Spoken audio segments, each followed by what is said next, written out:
definitivamente tenemos que hablar de la parte de los receptores sensitivos, ¿no? Eso lo hemos hecho desde la parte de secundaria, ¿no? Pues estaba viendo yo a un sobrino que tengo por ahí, estaba haciendo sus tíos, está haciendo el pasado sentido. Ya tenemos conocimiento de los receptores sensitivos, ya tenemos una idea, ¿no? Que tenemos los mecanoreceptores, tenemos acá los termorreceptores, los receptores electromagnéticos y los receptores. Dentro de la parte de lo que han visto en la práctica, vamos a ver en la práctica, han hecho la parte de la adaptabilidad a los mecanoreceptores, ¿no? Han hecho estimulación de un vellito, ¿no? En el comportamiento estimulante, se ha perdido la sensibilidad justamente de ese vellito. Se va a entender la sensibilidad de esta actividad cutánea. También puede haber la sensibilidad de tejidos profundos. Pero ¿cuál es la intención de estos mecanoreceptores? ¿Por qué transmiten la señal? Porque de alguna otra forma, como son mecánicos viene de algo mecánico, al haber, por ejemplo, una deformación de la presión, algún tipo de presión sobre la piel, va a haber una deformación mecánica justamente de esas terminaciones y al final va a haber apertura de canales iónicos. Entonces, ahora nuevamente viene la parte de, si ustedes se acuerdan, qué electrolito era más abundante en la parte extracelular.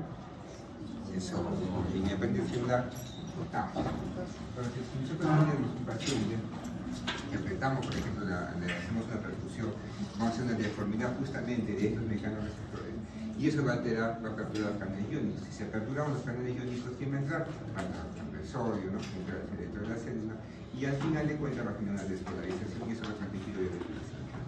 Si hablamos de la parte de los termorreceptores, igual, ¿no? El frío y el calor va a modificar prácticamente su permeabilidad, y al modificar la permeabilidad, ingresos, salida de electrolitos, al final también tenemos un potencial de acción.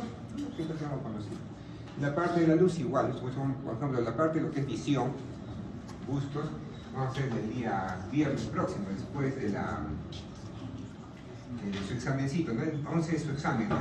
El pasito. Después del pasito vamos a hacer la parte de lo que son los órganos de la visión, gusto y olfacción. ¿Qué más tenemos? Sustancias químicas, igual con los mismos receptores, la sustancia química va a alterar la permeabilidad y al final va a tener una descarga, ¿no? Un impulso eléctrico que al final se va a transmitir hacia la parte de la corteza.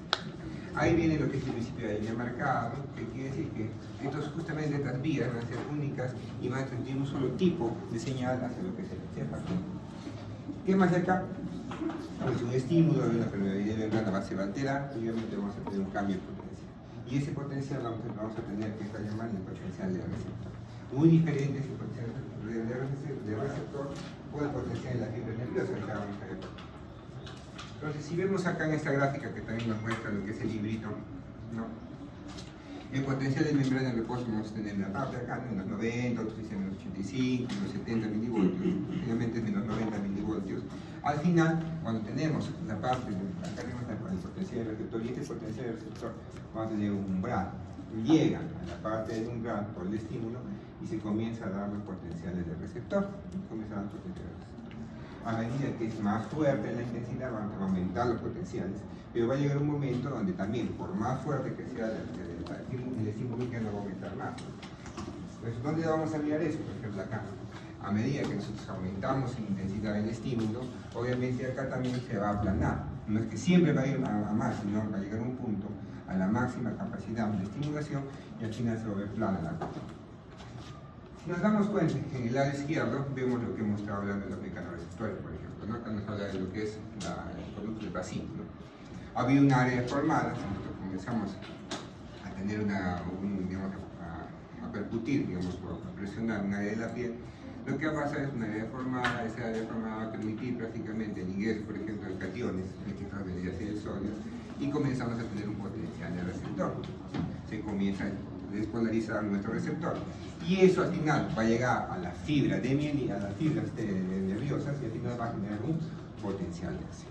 Ese potencial de acción recién se va a transmitir hacia la parte posterior de nuestra mente.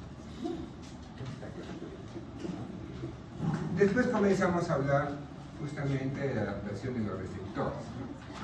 Y esta adaptación la hemos visto en práctica, ¿no? Han estado jugando. ¿Han jugado o no han jugado en práctica? Han estado jugando, ya no. Entonces, cuando van a hacer la práctica, bueno, lo que tenemos hoy día, donde sucede esa parte. Primero han estado jugando con el pelito, ¿no? Están inflándose el pelito y al final llega un momento donde ya no sienten nada, ¿no? Por más estímulo que sea.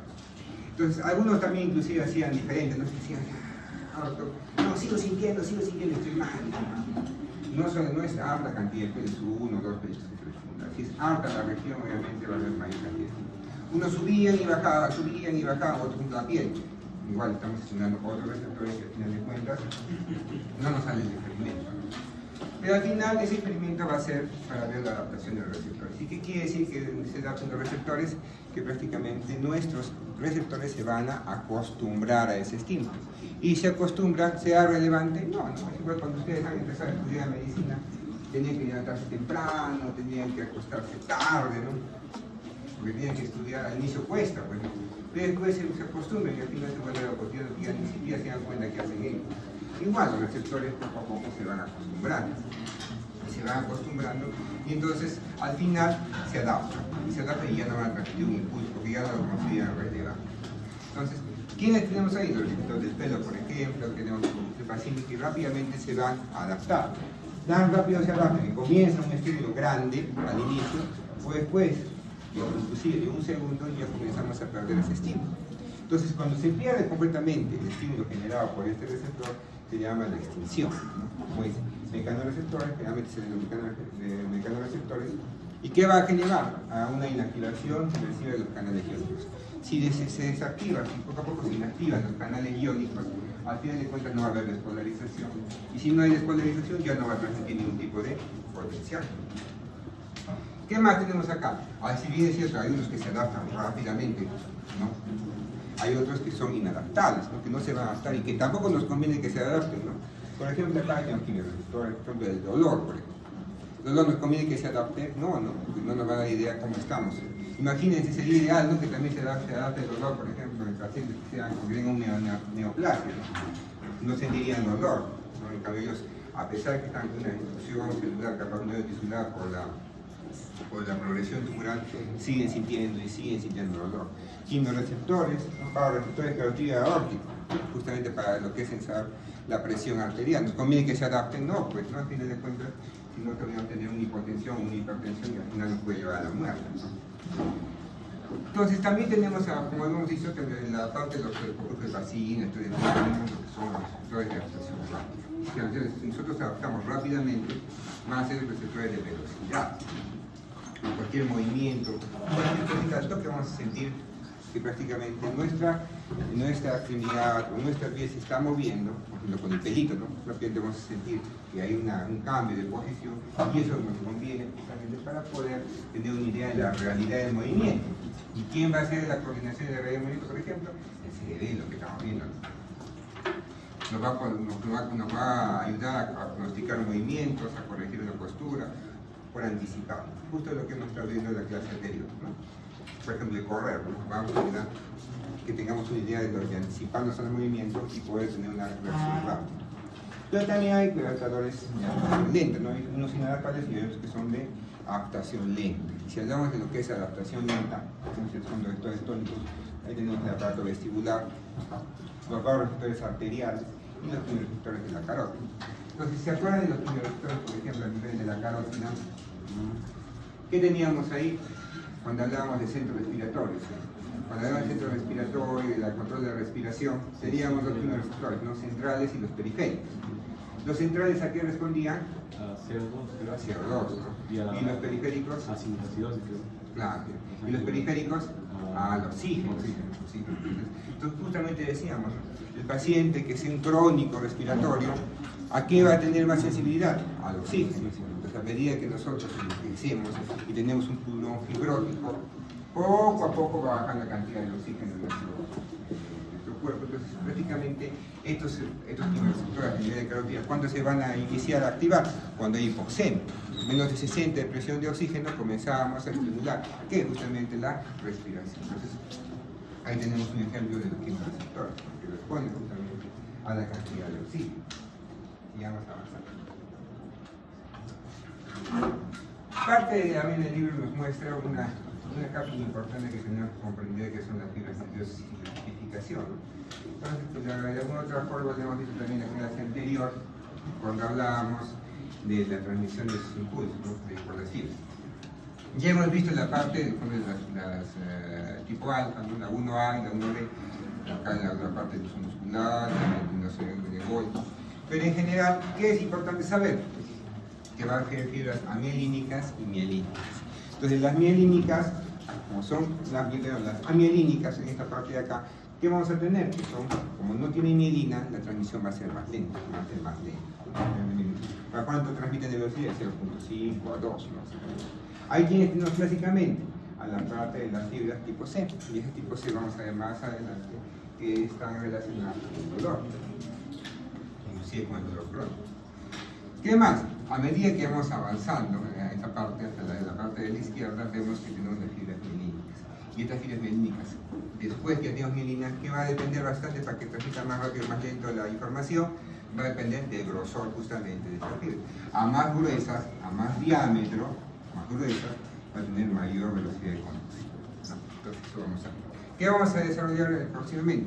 Vamos a estudiar las células B, la tipo beta, la tipo delta y la tipo C cuando hablemos de la sensibilidad. Ahí vamos a ver posteriormente.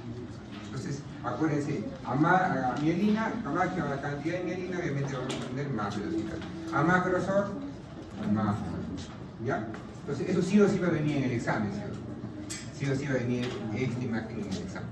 Para que podamos, no que se acuerden exactamente toda la fibra, sino para saber justamente si son de mielina y son más gruesas, van a tener más velocidad. Sigamos avanzando. Si nosotros ya nos centramos en lo que es la transmisión e intensidad de señales, entonces es algo interesante que nos muestra el libro, ¿no? Por ejemplo, acá tenemos nuestro clavito, no puede ser el clavo que teníamos en el arquillo percusor, ¿no? Para los reflejos. Entonces, ahí tenemos dos formas de transmisión de la intensidad de la señal, una sumación espacial y una sumación temporal. Sumación espacial, ¿qué quiere decir? Que más área prácticamente de nuestra piel va a ser estimulada. Y si hay más área de la cantidad de nuestra piel que va a ser estimulada, cuando hay un estímulo de elevación un poquito, mira, las fibras, pocas se van a activar, acá 3 nomás. Pero a medida que es más área y más intenso, que prácticamente esa noxa, vamos a activar obviamente mayor cantidad de fibras nerviosas. Inclusive, miren, cuando llegamos a un estímulo intenso, gran cantidad de fibras están activadas. Entonces, al final de cuentas, vamos a tener una sumación espacial. A medida que aumentamos en el estímulo, va a haber más fibras que son estimuladas y van a llevar mayor cantidad de señal. ¿No? Fácil, ¿no? De otra parte, viene lo que es la sumación temporal. ¿Y qué quiere decir sumación temporal? Ya que tenemos un estímulo, otro estímulo, y comenzamos a hacer muchos estímulos seguidos. Cuando hay muchos estímulos seguidos, que va a haber un pico prácticamente de intensidad de señal. Dejamos de hacer la cantidad de estímulos y cae la señal. Realmente comenzamos rápidamente a hacer, aumenta realmente la señal. Sumación temporal, más frecuencia de estímulos. Pero se han dado cuenta algo interesante en este punto, que acá está más antes que acá, ¿sí o no? ¿Por qué será? Justamente por la adaptación de los receptores. Los receptores se van a adaptar. Entonces, una segunda respuesta va a tener menos cantidad de intensidad. Y aparte de eso, también va a haber lo que se conoce como fatiga. ¿Y qué es la fatiga? Que también las células nerviosas, las nerviosas y los neurotransmisores se van a cansar, como cualquier batería y los neurotransmisores tienen que recambiarse. Y si hacemos bastantes estímulos seguidos, no va a haber prácticamente un consumo de neurotransmisores, necesitamos recambio de neurotransmisores, ¿no? Y al final de cuentas va a generar una fatiga. Es igual, cuando nosotros vayamos a dormir, ustedes cuando están sueño, a las cosas están ahí despiertos, quieren dormir. Es lo que pasa a las personas que trabajan manejando buses, ¿no? Trabajan de largo, tanto un viaje y otro viaje. Tanto es el sueño que ya no hay neurotransmisores para mantenerse despiertos. Al final, les va a ganar el sueño y se van a dormir, por más que ellos no quieran dormir, por más cafés que se tomen, por más Red Bull, por más Monster, se van a dormir igual. ¿Qué tienen que hacer esas personas, por ejemplo? Yo siento que tengo un sueño inminente, tengo que dormir, pues, ¿no? Me duermo media hora, que sea, y en esa media hora que yo me duermo, al final va a haber un recambio de neurotransmisores, como que se van a recargar las pilas, se van a despertar, y ya no va a haber ese reflejo, ese estímulo intenso de dormir. Pero lo hace, no lo hace. Y al fin de cuentas sigue manejando y se termina estrellando la persona. Yo he visto, me acuerdo que estaba viajando para allá, como un cuentito, ¿no? estaba viajando para Puno, en una vacación que tuve. Yo estaba por detrás de un camioncito, ¿no? Y de verdad, no come, ¿no? Está en el centro y yo, se va está yendo ya para la vez, y todo. Nuevamente veo. Nuevamente, ¿cómo no? Tanto se sueña, ¿cómo se van al borde, ¿no? de la pista? Polvo, después con nuevamente la vez. Yo no sé por qué no pararán, ¿no? ¿Quién será, no? Si estará muerto capaz. Yo me pasé, me dijo, pasa, digo. Ya se lo digo, ya, despierto. Eso estaba solito. Son tercos también, pues no quieren. Sigamos avanzando. Entonces, en este gráfico acá nos muestra justamente dos, en la parte de la final prácticamente de una fibra de lentilla que tenemos con otras neuronas que se van a activar. Entonces, para que se puedan activar, como dice acá, no solo un terminal causa una excitación, sino necesitamos estímulos por encima del umbral. ¿Y a qué llaman estímulos por encima del umbral? Acá lo llaman a la cantidad de sinapsis que va a tener justamente esta neurona, ¿no? Una forma gráfica, no es que va a tener solamente 5, ¿no? Sino que una forma esquemática de hablar, ¿no? Entonces, para que esta célula, para que esta neurona se pueda transmitir la señal, para que pueda transmitir una señal adecuada, se puede excitar, necesitamos un umbral de 6. ¿Qué quiere decir? Que en esta parte llega por la terminación nerviosa. ¿Cuánto necesitamos? 6. ¿Cuánto tenemos acá? 1, 2, 3, 4, 5, 6, 7, 8, 9, 10. 10. ¿Pasa el umbral? Sí, pasa el umbral. Entonces vamos a tener excitación o disfunción. Entonces vamos a tener, por ejemplo, una zona de descarga. Se va a dar el impulso eléctrico. Pero, por ejemplo, en esta parte de acá, tenemos que ¿cuántas tenemos de estímulo? 1, 2, 3, 4. ¿Llega a 6? Entonces, ¿qué vamos a tener? ¿Va a haber descarga? ¿Va a estar estimulada? Sí, pero ¿va a haber descarga? No. Entonces, como están estimuladas y no hay descarga, ¿cómo se llama? Se llama célula facilitada. ¿Estamos de acuerdo? No es un inhibitorio, es facilitada, que tiene la información, pero no llega hasta al estímulo de hacer una descarga. En este punto de acá, por ejemplo, igualito, ¿no? ¿Cuántos tenemos? 1, 2, 3, 4, 5. 5 nomás. Entonces, por ejemplo, va a estar, llega la información, pero no va a haber una descarga. En esta parte de acá, ¿qué tenemos? Tenemos 1, 2, 3, 4, 5, 6, 7, 8, 9, 10, 11. ¿Supera el umbral? Sí, supera el umbral. Entonces, ¿qué va a haber? Va a haber una descarga, va a haber un disco. Entonces, en la fibra nerviosa, por ejemplo, ¿qué vamos a tener? En la parte central, es donde va a haber mayor cantidad, prácticamente, de conexiones. Como hay mayor cantidad de conexiones, va a tener específicamente la cantidad suficiente para superar el umbral. Entonces, al final va a haber una zona de descarga. En las partes laterales, por ejemplo, ¿habrá muchos estímulos? No. Entonces, ¿van a recibir un poco de estímulo, pero logrará ser estimulada para lograr un impulso? No. Entonces, esas son las áreas o zonas facilitadas, ¿no? Las periféricas, y las centrales van a ser áreas de descarga o zonas de descarga. Entonces, de alguna otra forma se mide eso también de lo que hemos visto anteriormente, ¿no? ¿Lo han visto acá? ¿Dónde está? No está. Generalmente las zonas periféricas son las que están sin estímulo, zonas periféricas son las que están sin estímulo, y las zonas centrales son las que están con estímulo. Entonces en esta parte, ¿qué vendría a ser esta parte de acá? Había zonas facilitadas y acá vendría a ser zonas de descarga. Entonces de otra manera reflejamos también lo que estamos comprendiendo. En lo que es al revés, ¿no? Si es inhibición, la zona central va a ser zona, ya no sería zona de descarga, ¿no? Sino va a ser la zona inhibitoria, si la parte central, zona inhibitoria. Si estamos hablando de inhibición. En esta parte estamos hablando de excitación, que es lo más común. Hay pocas neuronas que se van a encargar de la parte de inhibición. Está clara esta parte, ¿no? De la parte de la fibra nerviosa. ¿Qué más tenemos? Los términos de lo que es divergencia y convergencia de señal. ¿Esto lo hemos visto de alguna otra forma ya en la parte motora? Sí, cuando hemos dicho, va para un sitio, va para el tálamo, va para el glóbulo basal, va para otro sitio, va para diferentes sitios, ¿no? Las informaciones. Entonces, ese ir para varios sitios, vamos a ver que ahí lo que es la divergencia y lo que es la convergencia. Acá, divergencia. Viene una fibra nerviosa y obviamente se va a ramificar en un solo haz, un solo pasito. Y acá, la parte de lo que es de divergencia, viene obviamente la información y va a ir para un lado y va a ir para otro lado.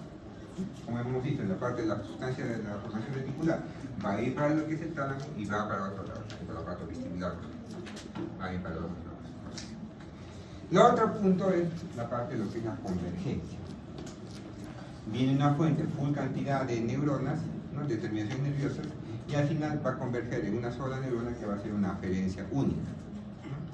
Y otra parte es cuando hay múltiples fuentes y al final va a haber una salida, una aferencia única, ¿no? Múltiples fuentes, acá una sola.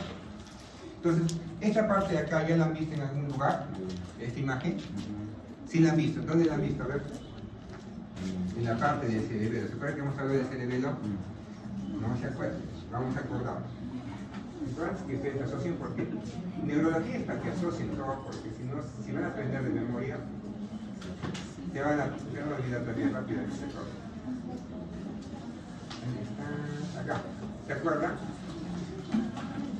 Esta imagen se les recuerda la anterior, ¿cierto? Tenemos de varios sitios. Acá tenemos una aferencia, otra aferencia, y acá tenemos otra. Dos excitatorios y un inhibitorio.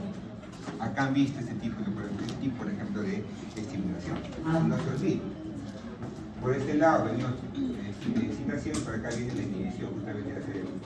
¿Qué célula estamos hablando acá? Célula nuclear profunda. ¿Se acuerdan entonces de esto? Igualita, ¿sí o no? Sigamos ahora. Acuérdense que no solamente puede ser excitación, puede ser inhibición, ¿no? No solamente puede ser excitación. En esta parte de acá es interesante ver, ¿no? Por ejemplo, tenemos acá la fibra de entrada, hace una sinapsis. ¿Qué va a generar acá? Una excitación, una fibra rápidamente. Pero acá, ¿qué tenemos? Una fibra de entrada, viene, hace sinapsis y tenemos acá una neurona que está siempre con guioncitos cuando son inhibitorias y tenemos una señal inhibitoria. Entonces, por acá tenemos una señal de excitación y acá tenemos una señal de inhibición. ¿Dónde nos convendrá tener esa señal de excitación e inhibición?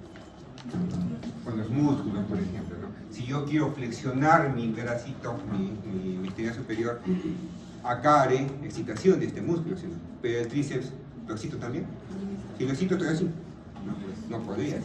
Si yo quiero controlar la flexión, tengo que hacer relajación justamente del tríceps. Entonces, por un lado excito y por el otro lado inhibo. ¿Dónde también se puede ver estas integrales inhibitorias? Cuando hablemos del olor, ¿no? Por ejemplo, de células que son liberadoras de encefalina, va a haber una inhibición del olor precisamente con una señal inhibitoria. Entonces, el clásico que siempre vamos a tener es la parte de agonistas y antagonistas para el movimiento de los musculares, muscular en el general. Circuito de inhibición recíproca, ¿no? Mientras que yo voy flexionando en un lugar, uno lo tiene que estar inhibido para poder ayudar a esa flexión. Cuando hablamos acá también nos hace de una forma ver los circuitos reverberantes que están relacionados a la parte de la postdescarga. ¿Para qué servía la postdescarga? ¿Se acuerdan? Justo para mantener un estímulo. Entonces, ¿cómo yo mantengo un estímulo? Justamente teniendo muchas veces una excitación. Acá viene la parte de la excitación, por ejemplo. Se excita esta neurona, va para acá la excitación, pero también hay una fibra que se va a autoexcitar, regresa. Esa cosa que regresa hace circuitos reverberantes. Más complejo, inclusive acá tenemos también la neurona de inhibición. Y miren, hasta qué tan complejo puede ser la reverberancia. Entonces, esta reverberancia, ¿a qué nos va a llevar? A una postdescarga. Esa postdescarga, ¿para qué nos va a servir? Para una salida prolongada del estímulo, que tengamos un estímulo prolongado, que ya lo hemos visto anteriormente cuando hemos hablado de los reflejos, ¿no? El flexor. ¿Qué más tenemos en esta parte de acá? En la parte derecha, igualito, acá tenemos salidas con impulso de excitación, va a haber impulso de excitación y también va a haber impulso de inhibición. Siempre va a haber impulso de excitación y inhibición, justamente en la parte amarilla tenue, ¿no? Inhibición, si hay inhibición, obviamente la cantidad de impulsos va a bajar. Y otro punto que tenemos que conocer acá es los reflejos, ¿no? Cuando hemos hecho la parte de los reflejos, y eso han visto también en práctica, están golpe, y un golpe sale bien, el otro golpe ya sale más despacito, otro golpe ya es mucho más pequeñito, ¿no? El estímulo, ¿lo han visto, sí o no? Creo que estás mal, le dicen, no es que esté mal, sino obviamente que lo que va a generar es una fatiga justamente en los reflejos, ¿no? ¿Por qué? Porque vamos a ver un cambio, un gas, se va a gastar prácticamente los neurotransmisores y vamos a tener poco a poco que nuestros estímulos van a ir decayendo. Dejamos un rato al paciente descansar, nuevamente hacemos y otro vamos a tener un estímulo grande, ¿no?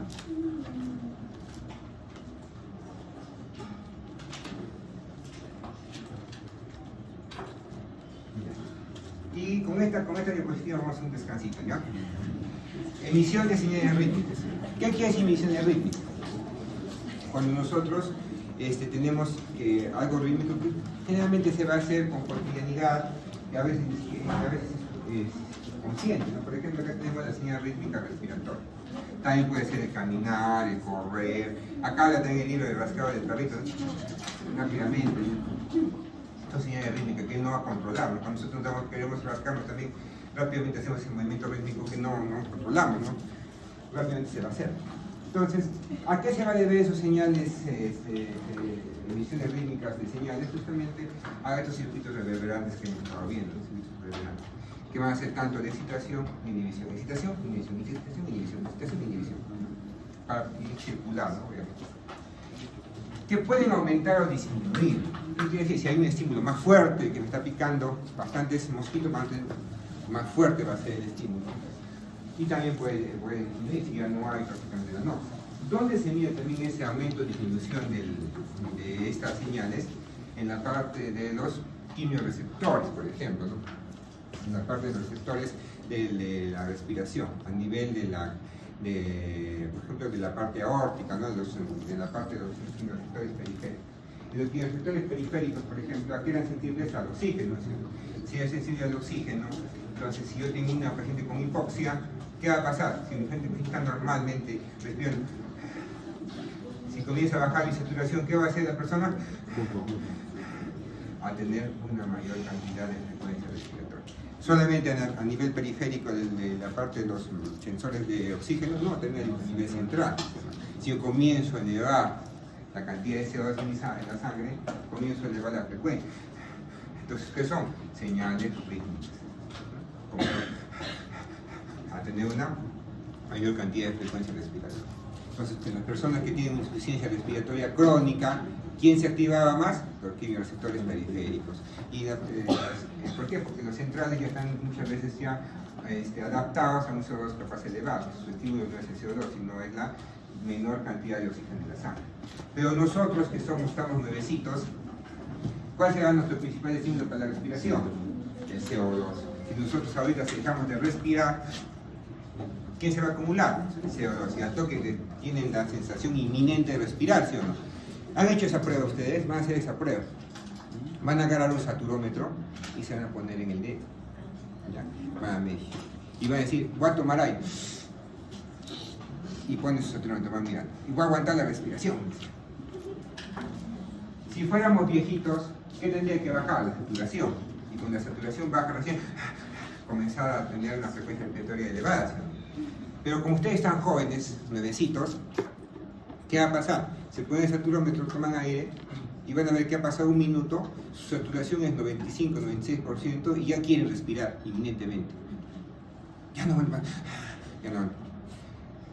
¿Fue el estímulo a la hipoxia? No. ¿Qué fue el estímulo de esa ganas de respirar inminentemente?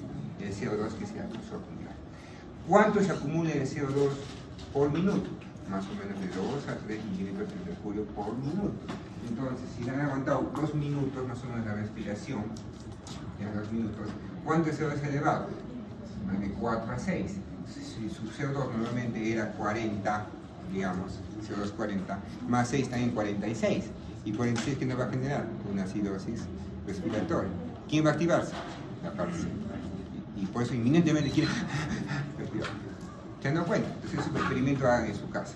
¿No? ¿Se activó porque bajó la saturación? No. Van a ver que no van a lograr bajar la saturación ustedes. No van a lograr bajar la saturación. Nunca van a llegar a menos de 89, nunca van a llegar. Por lo menos yo siempre creo también. No se puede, porque el estímulo es diferente. ¿Estamos de acuerdo? ¿Van a ir a jugar a sus casas? Entonces, hasta ahí un descansito para comenzar la segunda parte. ¿Ya?